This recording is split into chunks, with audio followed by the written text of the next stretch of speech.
honestly, it just feels lonely sometimes. Like, everyone's cool. I've made a lot of friends here, but I was staying at the AAC campgrounds these past couple of days. And I was looking around, I was like, I'm the only person of color in this room.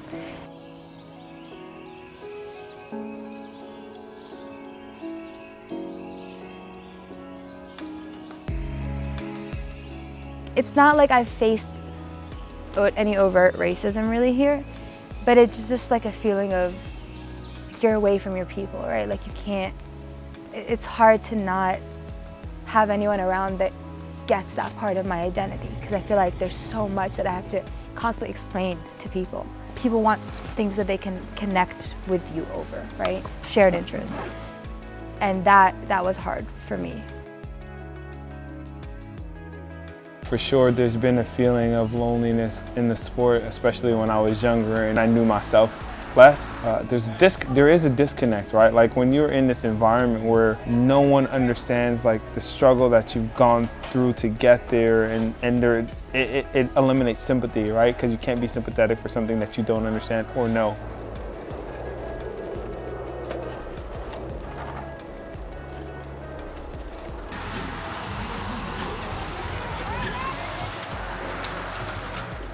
But I mean, you've heard people talk about outdoor activities and be like, oh, that's white people shit, right? Like, I've heard that term a lot, and a lot of my friends of color, I'm like, let me take you out hiking. They're like, nah, like, because of what I talked about how it can be lonely, right? Like, you want to be around your people. You don't want to be somewhere where you feel unsafe and unwelcomed.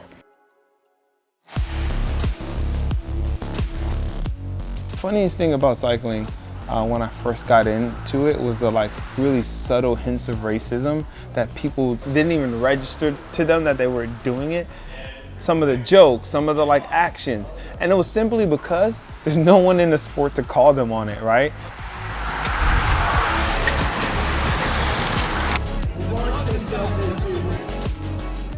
I think there's a ton of companies in cycling that are tokenizing people of color for their own benefit. They don't really have a plan or care to really dive into what those communities actually need to succeed.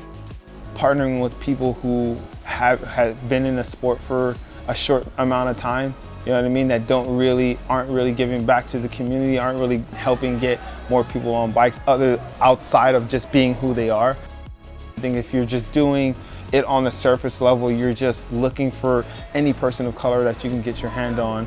Maybe they don't have results, or maybe they're not actually doing community outreach. Maybe they're not doing any of that, but you're like, this person has a following, so let me partner with them. And I think that's absolutely doing it the wrong way. Companies have all picked some like woman of color spokesperson this past like year or two to be like, this is the face of our new line or whatever. And some of that is performative, and if you're not making those actual changes within your company, that sucks. Like, you're not doing much, right?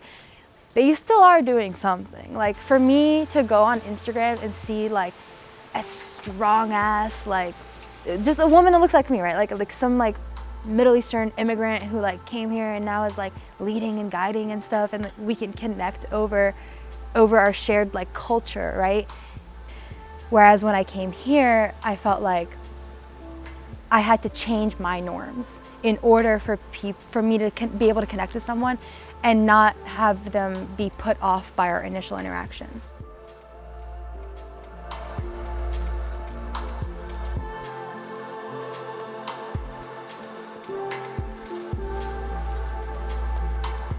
You know, coming from a black culture, coming from South Central LA, where it was completely different from that tiny little space that was cycling. Yeah, it felt like either you're gonna conform, and I had to do that for a lot of the years, and like maybe people just thought it was like, oh, that's the way he was, and that's it. And maybe some people tell themselves that lie, but for sure, like you have to. I've had to conform, even all the way up until doing my own thing, to like some of these things that just simply don't make sense for athletes. They don't make sense for the development of people, because they want to make sure that they can come back to you and give you the contract that they want to give you and not the contract that you deserve.